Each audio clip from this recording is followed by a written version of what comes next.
Introduction.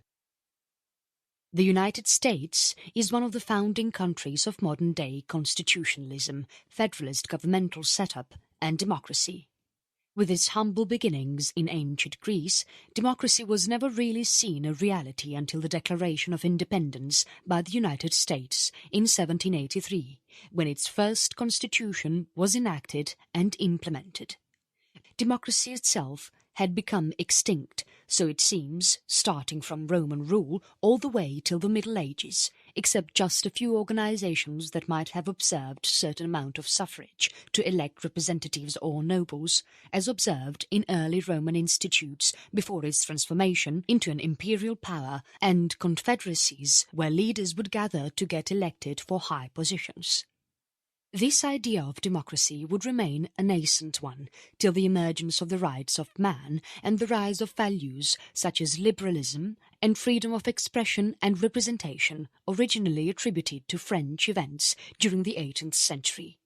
This idea would climax during the Declaration of Independence, when the US would be the first democratically run federal country.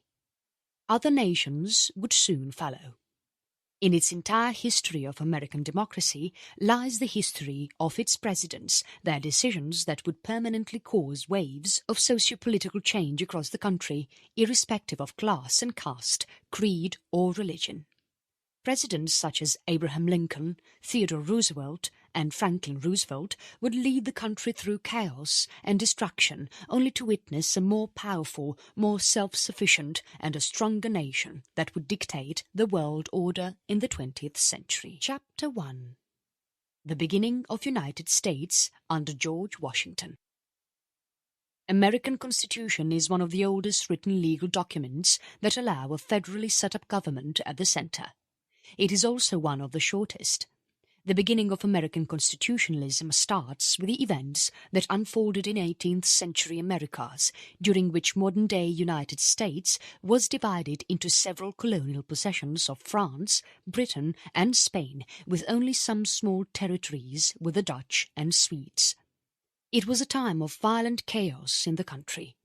Colonial ambitions were such that rulers never really sat in peace, seeing others gaining territory and political power. Great Britain at this point of time was one of the largest and most aggressive of colonial powers, and had a deep interest into American resources for strengthening its own empire, and planned the seeds of industrialization that would earn the tag "Workshop of the World" in the coming century. The United States was primarily divided into three spheres during this era. The eastern half of the country was composed of 13 autonomous states ruled by the British Crown. These states were collectively known as the 13 colonies and would act as the spearhead of rising resistance against the British. The 13 colonies would also be the political and industrial centre for the rest of the country after gaining independence. With the 13 colonies to the east, the middle portion of US was under the French crown, while the westernmost part was Spanish, ranging all the way down to Mexico that got separated in the 1800s as a different nation. During the years that followed, several political developments had led the 13 colonies to declare war on Great Britain because of several factors that had primarily alienated the American citizenry from British rule. One of these primary factors was direct rule from the Parliament, a move zealously resisted by Americans, asserting the opinion that a separate parliamentary function be constituted for the colonies in Americas. The move was cited by most Americans as a tyrannical conduct on part of the British, citing also other factors such as no tax without representation. The years that followed only developed into a more conflicting situation, with several citizens in the colonies rebelling against the Crown. The rebellion soon turned into a full-scale war with the French, proving to be the biggest ally for the Americans. At this point of time, George Washington was the commander-in-chief of the Continental Army of the Colonies, a loosely fit conventional army recruited in the colonies and made up of certain regular troops, aided by militias and citizen troops, often referred to as Minutemen. George Washington's legacy and contribution towards the American country is immense and is lauded with much respect and acclaim not just in the United States but elsewhere in the world as one of the founding fathers of modern democracy, characterized by a sense of republic nationalism and non-partisanship. He is indeed considered one of the most influential of all American presidents till date and has been repeatedly ranked as one of the top 3 presidents to have designed a country from scratch. His qualities regarding strong leadership abilities and a commitment toward republicanism is one of his many few facets that earn him a name seen on every dollar note and monument across the US, and acts as a catalyst of inspiration for several notable presidents that have succeeded him and put his ideas and decisions time and again on the national frontier. George Washington was born to a wealthy family of landowners and tobacco planters in the territory of Colonia, Virginia, that he inherited. He joined the militia ranks in his youth, ranking up to officer grades during the French and Indian War, and would get selected as a fully commissioned commander-in-chief of the Continental Army in 1775 at the Second Continental Congress. George Washington would successfully fight the British and oust them, once getting decisively defeated himself at the defeat at New York City in 1776, after forcing the British out of there in the same year. Escaping capture eventually, Washington would defeat 2 large British armies at the fields Trenton and Princeton, retaking New Jersey and restoring the cause of patriots. Not just on the battlefield, George Washington is rather remembered more for his overall leadership strengths on the socio-political spectrum. The first president oversaw and executed a strong sway of political and social reforms that have left a deep permanent impact on American society. His creation of a federally set-up national government, the first of its kind in centuries and of that era, a well-structured tax system that still has its code in place today, and several institutional features such as the cabinet system of the president, the inaugural address, and the title of Mr. President being some of the core areas of his interest and contribution. George Washington was a strictly non-partisan, non-selectional political leader whose resignation from the post of Commander-in-Chief following the surrender of the British from the continent, rather than retaining the post to gain the position of president or dictatorial rule, is lauded by politicians and scholars to this day as one of the most graceful political decisions of his time. After finally becoming president through political support and standard procedure, Washington maintained neutrality with most of the European colonial powers still operating in the Americas, while presiding over the Constitutional Convention in 1787 to implement the American Constitution, fixing state and national debts existing since the time of the war, and created a national bank. His foreign policy was equally successful, planting seeds of neutrality and trade relationships with Britain, which had just a couple of years ago waged war with the US. In fact, Washington is perhaps the only president who established a tradition of retaining the position for 2 terms, the second being Franklin Roosevelt, who would win for a third more time until his death in 1940. The 22nd Amendment was thus passed that limited a nominee's term to only 2. Chapter 2. Freedom and Peace under Abraham Lincoln. Abraham Lincoln was one of the most influential political leaders US would have got during a time of great upheaval and chaos. Abraham Lincoln was also a close imitation of the Founding Fathers, namely George Washington and Thomas Jefferson, the latter being another influential president. Abraham Lincoln was born in a poor family at the western frontier of Kentucky and Indiana. Born to uneducated parents, whose main area of occupation was physical labor, Abraham Lincoln would self-educate himself before becoming a lawyer and a president in the run-up in the race of 1861. Although considered as one of the greatest presidents of all time, Lincoln would serve only 1 term before getting assassinated at the Ford's Theatre on 14th of April, 1865, 5 days after the surrender of Confederate General Robert E. Lee by Confederate sympathizer John Wilkes Booth. Abraham Lincoln's great contribution towards abolishing slavery once and for all, providing legal freedom for black Americans to live an equal and dignified way of life in a society that was still enslaved by the notion of racism and slavery, and providing the American economy perhaps its very first seeds of modernization and contact with the rest of the world after the decisions taken by his predecessors like George Washington to unlock the potential of the vast resources of the American countryside through implementing a more robust tax system, improving the infrastructure of railroads, banks and tariffs, and making sure the Union government got enough finances to extinguish the Confederate South. Abraham Lincoln's great legacy lies beyond the abolishment of slavery and modernization of the economy. Perhaps his greatest legacy is in the way he rose up the ranks from being a self-educated individual to becoming a lawyer and president after several setbacks. The Civil War of 1860 to 1865 was a turning point for the American people in that it instilled in a sense of unity and sympathy for the enormous human life that was lost in the conflict. The Civil War was by far the bloodiest conflict the states had ever faced, and with growing, increasing crisis. The Union North was facing a serious threat from Confederate South, and with an equally well-equipped and well-led army, the Union could have faced destruction if not for Lincoln's last-minute decisions. His supervision concerning his officers and marshals on the battlefield and taking the right course of action both politically and militarily forced the Confederates to meet at the ground of Gettysburg, where Lincoln delivered one of the finest speeches in American and public-speaking history, just hours before the commencement of the battle. The Battle of Gettysburg would establish itself as the epitome of the American Civil War, with bloody casualties suffered on both sides and the Confederate force to surrender. General Robert E. Lee, Commander-in-Chief of the Southern Army, was prompted to deliver full surrender of all his troops and regiments across the frontiers and acceptance of the federal government as the rightful beholder of the United States.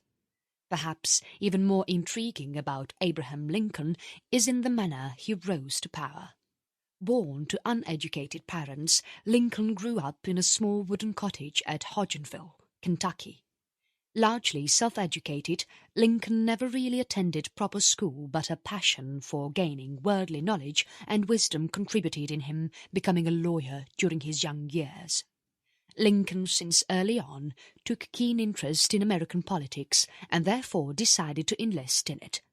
Practicing law in Illinois, Lincoln got elected to the Illinois House of Representatives, where he served for 8 years.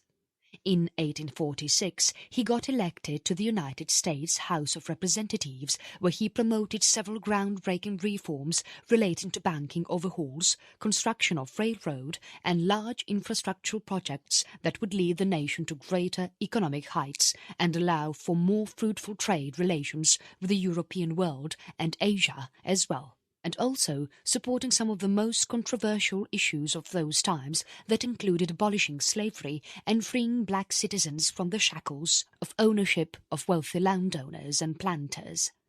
Such moves and ideas were seen as anti-national in much of the South, where local economies functioned on the reliance of black labourers. This was also seen as an infringement of the rights of landowners and local planters in that they perceived such moves to be damaging to their economies and industries. Vehement opposition to such proposals were felt throughout the southern states, and Lincoln never really gained support there, except in the North, where he swept election rallies and debates.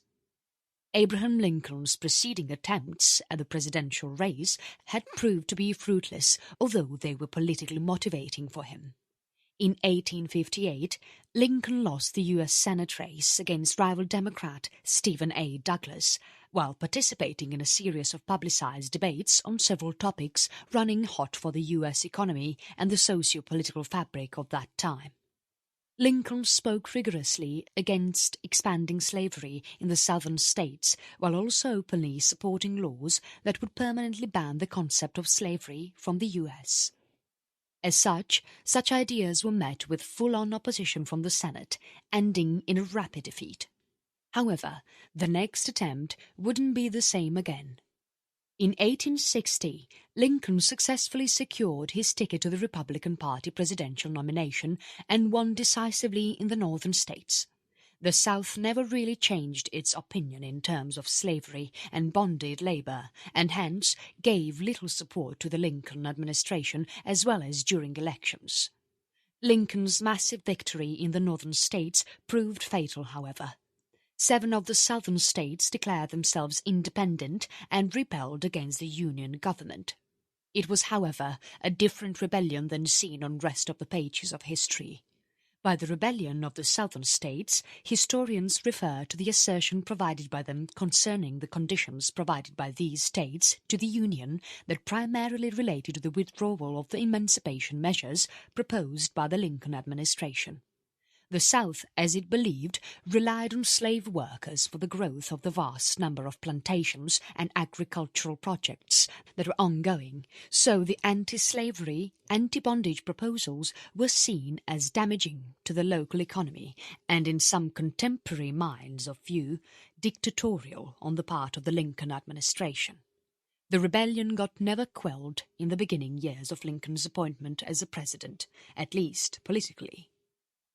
The disparity and conflict that arose in 7 of these states in subsequent periods of time eventually led to an armed movement against the Union government. This armed movement came to be known as the American Civil War of 1860 to 1865. Categorized as one of the bloodiest conflicts in American history, as famine, disease and gunfire took unprecedented toll never before seen in America. And there was a dire need of leadership to end the nightmarish conflict. The Civil War of 1860 to 65 was being decisively won by the southern states in its initial phases. As the Confederates gained territory, the pressure on Lincoln administration only increased. Lincoln, however, fought back with full political wit and acumen. On 12th of April 1861, a Confederate attack on Fort Sumter finally prompted the North to rally behind the Union government. This was advantageous for the Lincoln administration to avoid any future chances of coups or a military surrender. However, still more needed to be done. In Congress, internal politics existed. A faction called Copperheads, anti-war Democrats, actively sought to dislodge the Lincoln administration, and some even plotted for his assassination. The Republican radicals called for much harsher treatment of the South, while the war Democrats called for compromises and pacifist steps in the belief that South could be tamed through give-and-take measures. Despite all the chaos in the Congress, Lincoln remained calm and focused. His ultimate aim and strategy to deal with the current crisis was to subjugate the South military while convincing them to stop further bloodshed and rather join them by providing realistic arguments that were intended to present a realistic portrait of South's roadmap to industrialization and wealth. He proceeded with decisive political actions that would directly or indirectly weaken the South while strengthening his own. His supervision of the whole war event and selection of the best of generals, including Ulysses S. Grant, the successor of Lincoln as the next U.S. president, keeping the British out of potential intervention in the war and making some major decisions, like blockading Confederate ports to impoverish them of any trade and supply of weapons and armament, and repeatedly attempting to impoverish them of any trade and supply of weapons and armament, and repeatedly attempting to capture the Confederate capital, Richmond. The whole war strategy of Lincoln proved advantageously fruitful, and some of his decisions are still lauded with applause and taken as inspiration for leaders the world over, in spite of Lincoln never having received formal education in military affairs. The final chapter of the war ended at Gettysburg, where Lincoln gave a fitting speech, regarded as legendary by many, that finally united the torn nation. On 9th of April 1865, the Confederate States finally surrendered as their commanding General Robert E. Lee handed over Confederate standards to the Union Army. Sadly, just 5 days after the official surrender, a Confederate sympathizer having entered the Ford's Theatre, where Lincoln was with a small group of his friends and wife, Mary Todd, got shot in the head. He was assassinated after the passing of the historical Emancipation Act that would halt all activity of slavery across the country and categorize it as unlawful and punishable by law. The act would symbolize the very first steps against racism in the US and equal rights for blacks in almost 5 decades to come. Chapter 3: Exuberance and Progression of Theodore Roosevelt. Among all the 44 individuals who have presided over the country's presidential seat, only very few qualify as one of the greatest, according to citizens' opinions and magazines that list down the most influential of all of the president. Indeed, selecting the greatest among a group of 44 is not that straightforward, considering that every president has till date contributed to rebuilding and expanding America according to the situation that demanded serious decision-making. In the 20th century, however, the list of the greatest US presidents starts from none other than Theodore Roosevelt, who brought about a plethora of socio-political reforms in addition to overhauling and greatly expanding military reforms that would permanently act as the anchor of growth of the US in the coming decades. Indeed, if the involvement of the US during the Second World War is noted, and thereafter the rise of US as the leading world power, then a considerable portion of that credit goes directly to Theodore Roosevelt, the 26th President of the United States. Mr. Roosevelt's achievements were many, both personal as well as on the political spectrum. Born a weak and sickly child, his story from transforming from an asthma-suffering, physically weak, yet intelligent boy to a popular writer, historian and courageous soldier during the Spanish-American War is an account of its own, and is still considered as one of the most popular inspiring compilations for those struggling with several nuances in personal or professional lives. Theodore Roosevelt Jr., as his full name occurred, was born on October 27, 1858, and lived for a comparatively short life of 60 years till January 6, 1919, owing to deteriorating health while he was on an expedition in the Amazon basin. President Theodore Roosevelt is much remembered for his groundbreaking reforms on the socio-political frontier, while being an extremely active president who would tour Africa, Europe and Central America during his political career, besides being a zealous conservationist and naturalist as his private hobbies. Theodore Roosevelt belonged to a well-educated and a financially well-off family. His father, Theodore Sr., was a glass businessman and owned one of the popular glass manufactories of the US. He was mostly home-schooled owing to his weak health during childhood and serious asthma that would often give him near-death experiences. His parents took well care of him and tried treating on the birth inherited disorder, although in vain. Being bright in studies, he fared quite well in select subjects like geography, history and biology, but struggled in subjects like mathematics and classical language. This was never the end for Roosevelt, however, since at a very young age he developed a spirit of iron determination, primarily owing to his poor health that he successfully overcame in later stages of his life. Theodore, upon reaching maturity, took law as his choice of career while living a simple, disciplined and a strenuous life that involved lots of physical activity to cure his debilitating birth disorder of asthma. Roosevelt was successful in overcoming this disorder and learned lessons that are now taught by coaches and psychologists for those who find several factors are struggling. Roosevelt dropped from law school to pursue politics, suggesting that law was irrational, and rather spent most of his time writing his popular book on the Naval War of 1812-1882 in his university days. Roosevelt subsequently entered politics and sought to run for mayor of New York City after becoming the leader of the reform faction of the Republicans in New York legislature.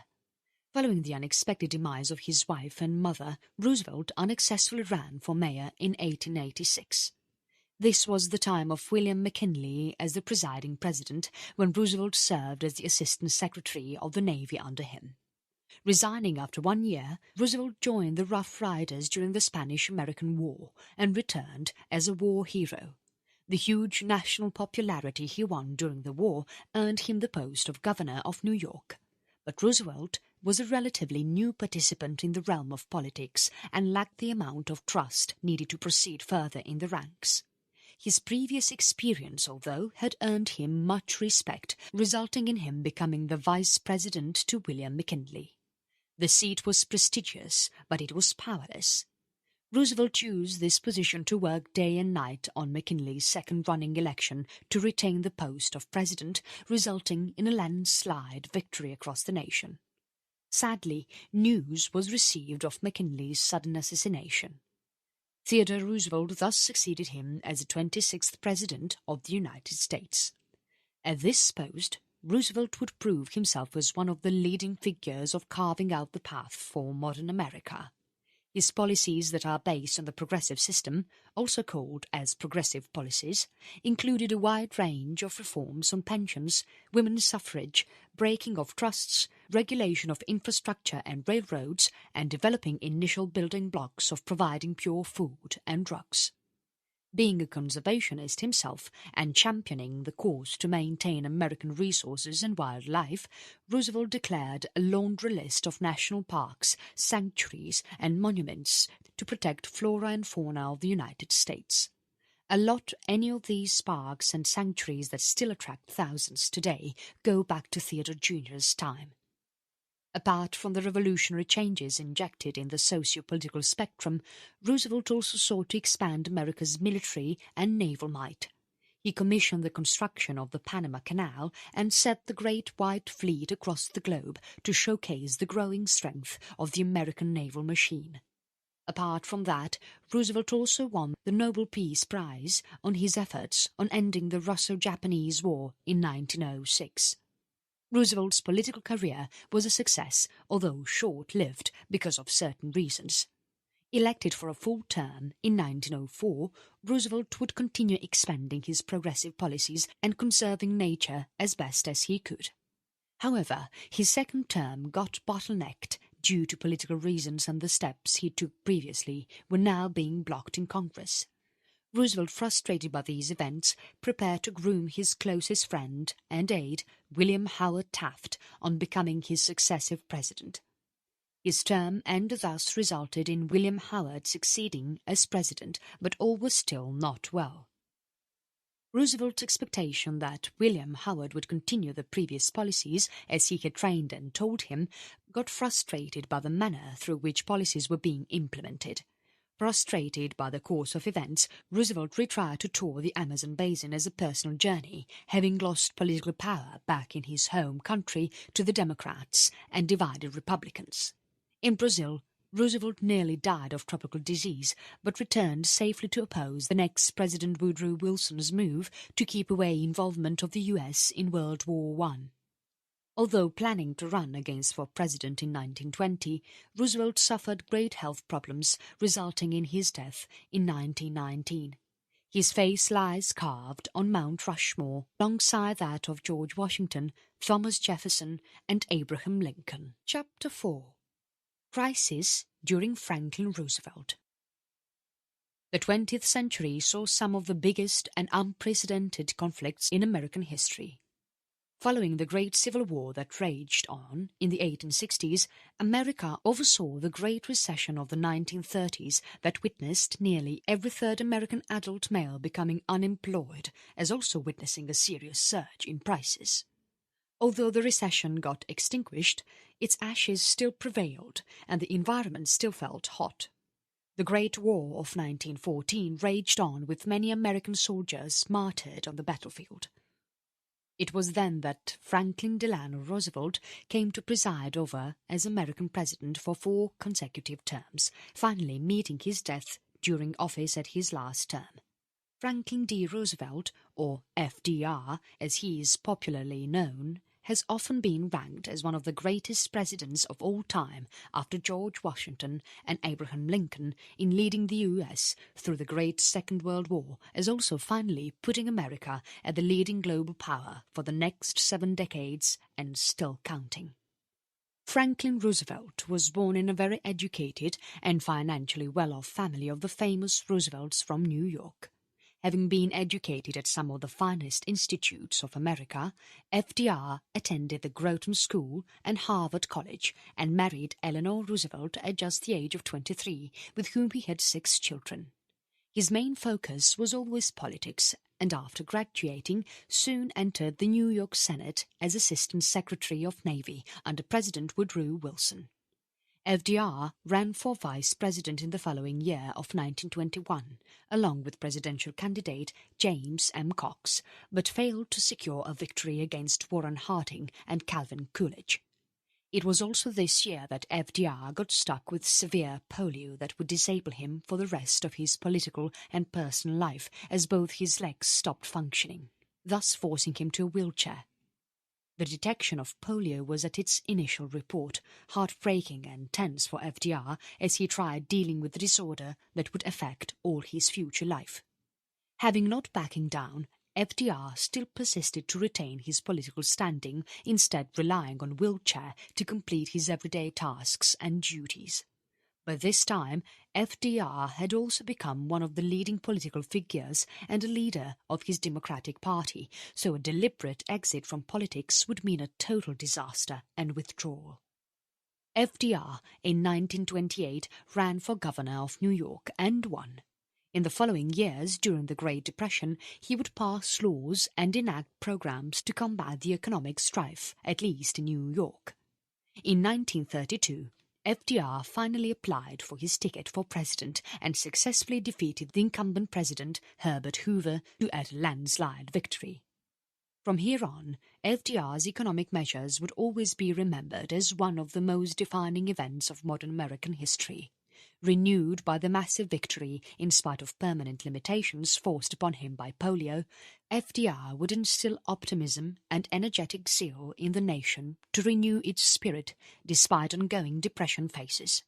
In his first 100 years of office, FD enacted and created a list of enactments and laws to permanently combat the effects left by the recession. These enactments included measures to curb unemployment, relief programs, economic recovery and reform through regulating trade, finance, the Wall Street and infrastructure. These measures proved so fruitful that during the peak months of the Second World War, unemployment in the US had gone down to almost 2%, one of the lowest in decades. Besides, workers flocked to industrial plants for manufacturing arms and arsenal that would aid the military in the coming months. FDR's primary focus during his first term was recovering the economy if the US needed to expand its military and political clout over the horizon. For this, he gave out a number of subsidies and programs to support the agricultural output of the country and encourage labor union growth side by side regulating finance and trade. Unemployment fell greatly, and so did the economy recover, as if it boomed out of nowhere. His repeal of the Prohibition Act in 1933 greatly added to his already solid popularity among the electorate, thus giving him another landslide victory in 1936 for a second term. Some of his economic legacy that still survives and functions actively includes measures like the Securities and Exchange Commission, Wagner Act, Federal Deposit Insurance Corporation and Social Security, the latter being one of the most commonly heard terms in the country. FDR's legacy also lies equally to the effort laid down by him to lead the United States in the Great War against Nazi Germany. In its initial phases, FDR sought to keep US away from the war and remain neutral, acting instead as an arsenal of democracy by supplying equipment and manpower to Allied powers, primarily to the UK. However, events would decide otherwise.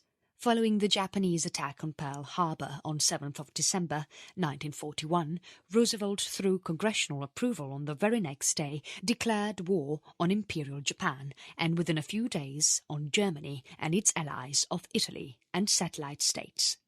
The Second World War had finally entered its peak. Within a matter of days, Roosevelt, in spite of his polio disability, worked actively with British Premier Winston Churchill and Soviet leader Joseph Stalin against Axis powers in Europe and Southeast Asia. Roosevelt's war strategy came out as fruitful and decisive as he implemented it on two fronts, resulting in the total defeat of Axis powers and formation of the first nuclear bomb for thwarting Imperial Japan. His legacy also led to the formation of United Nations and Bretton Woods Conference that would decide the economic order for pretty much the whole world, still seen today. However, Roosevelt, in spite of having an illustrious political career, suffered greatly in his personal life. Following his marriage to Eleanor Roosevelt, FDR was doubted to be having extramarital affairs with certain women who worked closely with him in the White House. Some of these women included his secretaries and aides, and even the Princess of Sweden, Martha, who stayed at the White House for a couple of days during the Great War. The unfolding of these events greatly disturbed the already calm relationship between him and his wife, with Eleanor ultimately moving to her own place after several months of distrust. The relationship between the two got so greatly disturbed that FDR, on rapidly worsening health during his fourth term, requested Eleanor to come back and join him, with the latter refusing instantaneously. Thus, although certain blots remained in his private life, Roosevelt rooted out corruption from the system, gave every American the bread he or she deserved, while also spearheading the resistance against Nazi Germany. Conclusion. The history of the presidents of the United States is as intriguing and nostalgic as anything could be. American presidents have been more than just presidents. They remain as a living example of true workmanship and the drive to steer forward a civilization. Although there have been 44 presidents so far, many of them have been exceptionally illustrious, and hence the approach of ranking them among top 3 becomes a tedious task, since there have definitely been more than just 3 presidents to remember. But this cannot be forgotten that each president has laid down effort to build something or the other that is seen in modern day. From the high-rises of New York to the bustling flyovers and cities of America, everything is a legacy of an American president. As the world order shifts again, great new challenges arise for the next presidents to come. Perhaps the greatest challenge will be the approach that needs to be met for USA to occupy the top position again. Only time will tell of the future events that lay ahead.